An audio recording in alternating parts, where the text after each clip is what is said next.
muy bienvenidos, bienvenidas amables oyentes, es un placer estar con ustedes nuevamente en su programa Diálogo Bíblico, especialmente en este momento en que hacemos un resumen de la conversación que hemos tenido durante esta semana. Con ustedes el pastor Juan Millanao Orrego, bienvenido pastor. Muchas gracias, Raúl. Y que les habla Raúl Medina. Durante esta semana hemos estado conversando acerca de hijos de la promesa. ¿De qué promesa? Lo hermoso de esto que por un lado hijos es muy cercano, esto no, como alguien decía, solo creo que lo habías dicho, no tiene nietos, sino tiene hijos Dios, hijos de Dios.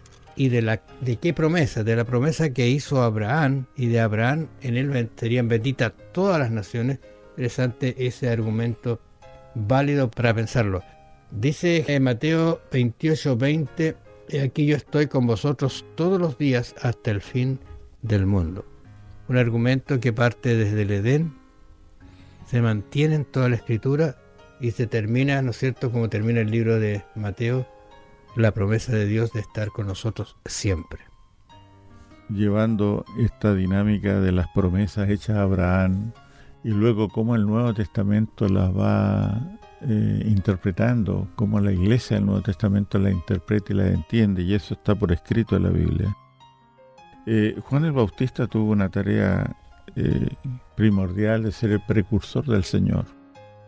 Y dice aquí, en los diálogos que él tuvo con el pueblo, porque él era visto y respetado como un profeta, les dice, y no penséis decir dentro de vosotros mismos, está hablándole a los judíos, ¿no?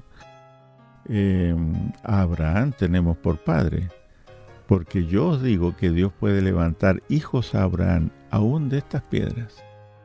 Si todas estas hermosas, preciosas promesas que Dios dio a Abraham y a su descendencia, y que apuntaban a Cristo, en algún momento uno puede sentirse con derecho a disfrutarlas. Digo esto porque Juan mismo le dice aquí, no penséis decir dentro de vosotros mismos, es decir, una reflexión, una conclusión a la cual esta gente llega, de que por ser descendientes en la sangre de Abraham ya son automáticos receptores de las bendiciones de Dios. Aquí no hay nada automático. Realmente ser un hijo de Abraham es tener el carácter de Abraham, la fe de Abraham, ¿ya? Pero no un accidente, digamos, de raza te hace a ti, o una circunstancia de una consanguinidad te hace a ti receptor o merecedor de las promesas de Dios. Por eso que la nueva del Evangelio y la realidad de la nueva vida realmente depende de la voluntad de Dios, no depende de una cuestión de razas o consanguinidad o algo por el estilo, ¿no?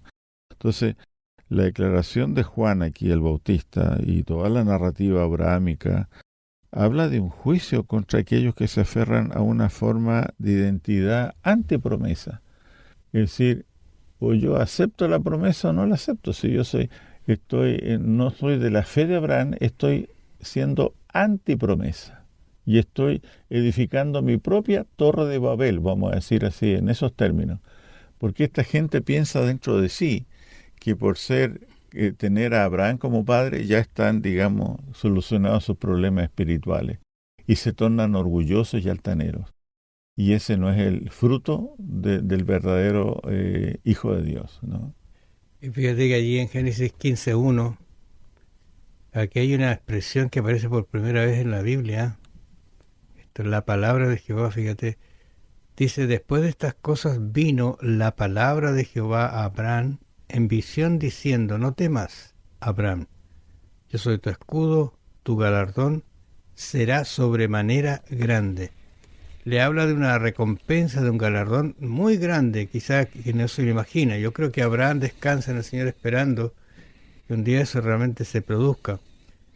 Pero en él ya descansó y ahora estamos nosotros vivos, pero la palabra de Dios que habla aquí es realmente crucial en el sentido de que va a ser no solamente para Abraham, sino también para nosotros. No temas. Y este no temer es una cosa que hoy día viene muy muy bien comentarlo y quizás hacerlo práctico, no temer a Dios y vivir una vida tormentosa. Y no estoy diciendo que vamos a descuidar la parte higiénica de precaución o de que tenemos que mantenernos, ¿no es cierto? Pero eso es estar con un temor cuando Dios es tan grande y misericordioso que puede levantar, como tú decías allí, como decía Pablo, puede levantar de las piedras, de algo que son así inorgánicas, puede levantar hijos. Sí, bueno, la desesperación es el resultado inevitable de este orgullo estridente del alma humana que quiere construir su propia torre de Babel y que es antipromesa, que no acepta las promesas de Dios, no acepta los planes de Dios, no quiere disfrutar el plan de felicidad que Dios tiene para el hombre. Lógico, si tú no aceptas a Dios y lo que Él ha prometido, es lógico que tú vas a vivir en incertidumbre, en vacío, en desesperación, ¿ya? Así que, pero tú decías, el Señor le dijo, no temas. Es decir, Abraham no estaba exento de experimentar temor o ansiedad. Por eso que aquí, fíjate, otra vez volvemos al gran teólogo Pablo, el teólogo del Antiguo Testamento, aquí en Gálatas 3:8, dice, y la Escritura, previendo que Dios había de justificar o perdonar por la fe a los gentiles, dio de antemano la buena nueva a Abraham. Este es el evangelio de antemano. O sea, lo que Dios hizo para bendecir al mundo fue, primero dijo Dios, voy a evangelizar, darle las buenas nuevas a Abraham. Y a través de él y de su testimonio, entonces, a todo el mundo. Entonces dice, dio de antemano la buena nueva a Abraham, diciendo, en ti serán benditas todas las naciones. ¿Ya? Uno en la Biblia es muy importante. En este caso, uno es Abraham, ¿no es cierto? Pero primero lo que Abraham tiene que recibir es el Evangelio. Abraham es evangelizado primero por las buenas nuevas, para luego entonces proyectar esas buenas nuevas a las generaciones que aún no habían nacido. Dos cosas que hace Dios con Abraham, que también se extiende a nosotros, da una protección física, pero también puede decidir no hacerlo. Interesante eso, pensarlo. Y una protección contra la tentación. Siempre Dios protege de la tentación a sus hijos. Seguimos conversando, hijos de la promesa, pero ahora vamos a centrarnos en la primera parte de la promesa del Mesías que se le hace a Abraham y lógicamente también va con nosotros. Una promesa que se extiende hasta los últimos días. Dice Génesis 12:3, bendeciré a los que te bendijeren y a los que te maldijeren maldeciré y serán benditas en ti todas las familias de la tierra. ¿En qué sentido iban a ser benditas las familias de la tierra a través de Abraham, Juan? ¿Qué te parece? ¿Qué sentido sería eso? ¿Se extendería a ellos? Sí, serán bendecidas en la manera, es condicional, ¿no? En la manera que ellos acepten las promesas de Dios, ¿ya? Porque si tú ves lo que ocurre con Abraham, que es el primer depositario de estas maravillosas promesas, lo primero que Dios hizo es darle el evangelio de antemano. El Señor le dio las buenas nuevas. Pero esto demuele a aquellos que vienen al mundo con mucho orgullo, ¿no? Es decir, la narración de Abraham, que recibe un hijo a esta edad de la vida por la promesa, viene realmente a cuestionar nuestros planes mejor trazados. Porque incluso Abraham metió las manos un poco en los planes de Dios y tuvo mucho sufrimiento, tú lo mencionaste. Tuvo un hijo no con su esposa, con el consentimiento de Sara, y eso trajo muchos problemas. Y eso ya revela que este evangelio no es lo mismo que estos arreglos alternativos que nosotros los seres humanos echamos mano para arreglar nuestros problemas, ¿no? Así que nuestros mejores planos, los mejores trazados son cuestionados en el Evangelio. y afirma que no todas nuestras decepciones, por ejemplo, no tener hijos, subsisten frente a esta extraña manera de Dios de arreglar las cosas, porque que una pareja de ancianos tengan un hijo a esa edad es una forma extraña. Pero es que Dios es Dios, ¿no es cierto? Y Él tiene el poder, la voluntad y el poder de bendecir. De manera que esta narrativa llama a cuestionar la vida de forma que son buenas nuevas y también son malas nuevas. Las buenas son las de Dios, te va a dar un hijo. Las malas es que yo soy estéril, diría Sara. Pero todo esto termina con la sonrisa de Sara, que dice, yo viejita sí, pero Dios me está haciendo reír, ¿no?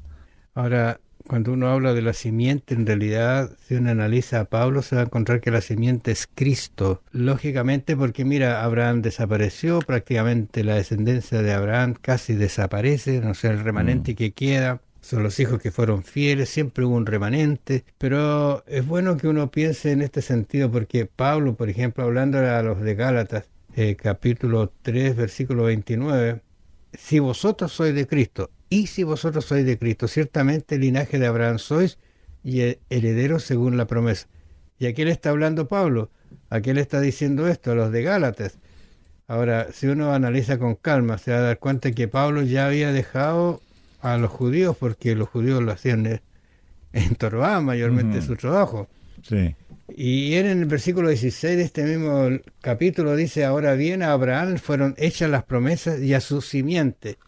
No dice, fíjate la aclaración que hace Pablo, no dice y a las simientes, como si hablase de muchos, sino como de uno, y a tu simiente, la cual es Cristo.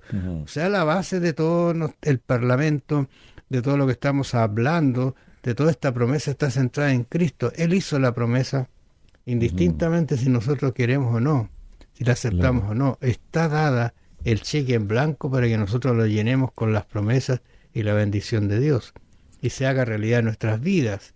Pero mientras tanto no tomemos actitud de fe, de confianza y de resultado de la fe de hacer cosas por el Señor, difícilmente vamos a poder obtener alguna bendición como la tuvo Abraham y que llega también a nosotros. Fíjate, Raúl, que aquí, por lo que hemos leído de Abraham y su contraparte en el Evangelio, lo que Pablo dice, todo esto crea una crisis, fíjate, una crisis. La palabra crisis tiene dos significados, peligro y oportunidad. Y fíjate que es la crisis de decidir vivir, ya sea por la promesa, y así entonces separarse de la presente esterilidad de las cosas, porque Sara en sí misma representa, como mujer estéril, la esterilidad de nuestra vida, que cuando nosotros queremos solucionar las cosas a nuestra manera no funcionan, pero se solucionan profundamente cuando Dios interviene.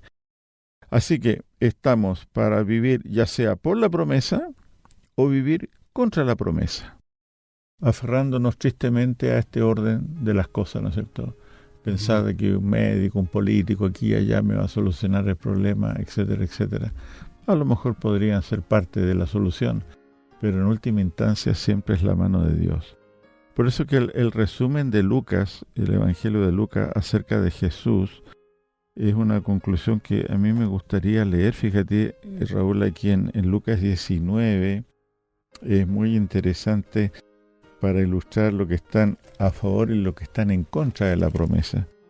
Lucas 19, en el verso 47, dice aquí lo siguiente: y enseñaba cada día en el templo, pero los principales sacerdotes, los escribas y los principales del pueblo procuraban matarle. Aquí están los antipromesa, que van a tener estas reacciones. Y no hallaban nada que pudieran hacerle, porque todo el pueblo estaba suspenso oyéndole. Aquí están los que aceptan la promesa, ¿ya? Ahí tienen los dos grupos, ¿ya? Así que, estimados auditores, nosotros también estamos siendo confrontados para decidir ser de uno o de otro grupo. No hay un tercer grupo, no hay medias tintas aquí. O aceptamos las promesas y que el Señor entonces torne nuestra esterilidad, ¿no es cierto?, en fertilidad, metafóricamente hablando, o nos constituimos en antipromesa y tenemos esa actitud contra el Señor. Fíjate, estaba pensando mientras tú hablabas acerca del momento en que la gente gritaba crucifícale a Jesús, ¿no? Estaba allí la multitud, crucifícale, crucifícale, pero cuando se encuentra con el discurso de Pedro, la respuesta de ellos, y este es el Dios de las oportunidades, ¿no es cierto? Se encuentra con el discurso de Pedro y la gente responde, ¿y ahora qué haremos? O sea, yo estaba gritando que lo crucifiquen, que lo maten, y ahora está vivo, oye, qué terrible, ¿qué vamos a hacer ahora? Y la solución está justamente en Cristo. ¿Qué le dice Pedro, no es cierto? Bueno, arrepiéntanse, pues, si lo hicieron mal, tomen el buen camino. Y esa es la oportunidad que nosotros deberíamos pensar hoy día también, tomar ese buen camino y andar por él. Porque Dios es un Dios de oportunidades, pero también es un Dios de juicio que cumplirá no solo su promesa, sino todo lo que Él ha dicho. Estamos conversando acerca de hijos de la promesa, hablando de cómo en Abraham, ¿no es cierto?, se iba a extender una promesa, una salvación, pero en realidad la simiente que habla allí, y Pablo lo ratifica, es Jesús, que vino y estuvo con nosotros y nos ratificó que efectivamente Él tiene un plan mucho mejor para nosotros. Incluso el argumento que se habla aquí en Génesis capítulo, estoy leyendo aquí el texto de Génesis capítulo 18, versículo 18, que en ti serán benditas las naciones y será una nación grande.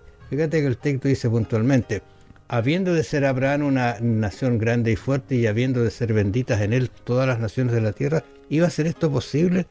Porque Dios lo ha prometido, lógicamente así fue. Y incluso mirando rápidamente, ¿tú recuerdas cuando cuando a Abraham se le dio la promesa? Abraham no tenía hijos, pero cuando tú ves que salen de Egipto, ¿cómo era el pueblo? Grande, mucha gente. Ya había sido una bendición y se estaba cumpliendo la promesa de Dios. Pero recuerde usted que la promesa, el pacto eterno, está entre dos personas. Y esa debe cumplirse, pues. Claro. La parte que le corresponde a la persona también. Por lo menos tomar el argumento y decir, Señor, ¿qué quieres que haga? Como dijeron los que estaban ahí escuchando el discurso de Pedro. Lo que tú decías tiene una directa relación, entonces, en cuanto al cumplimiento de la promesa del Señor. Y con la actitud que podemos tener hoy en día, que tenemos que escoger tener hoy en día. Porque realmente poner fe en la promesa de Dios hoy en día es una posibilidad que el mundo considera media escandalosa, increíble, pero la mejor palabra es escandalosa realmente, ¿ya?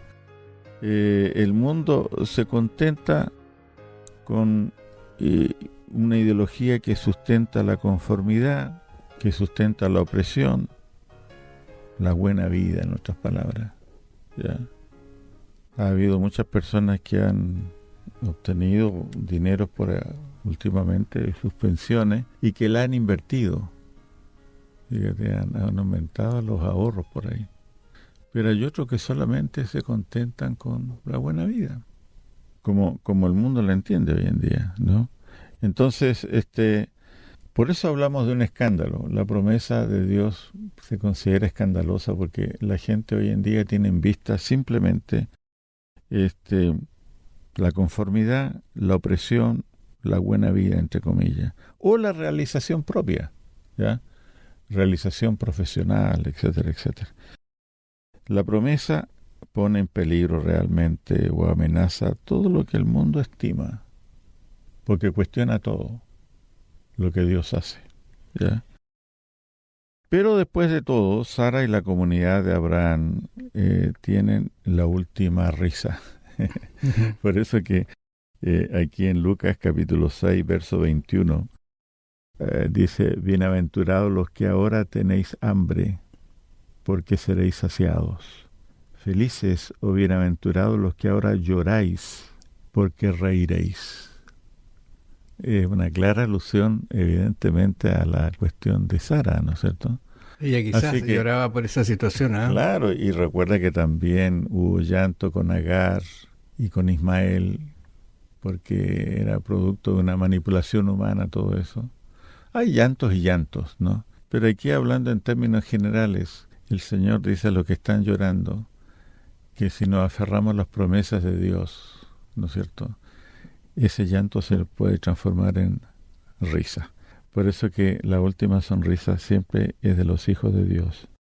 La comunidad de Abraham, los que son hijos de Abraham, los que tienen la fe de Abraham, tendrán la última risa.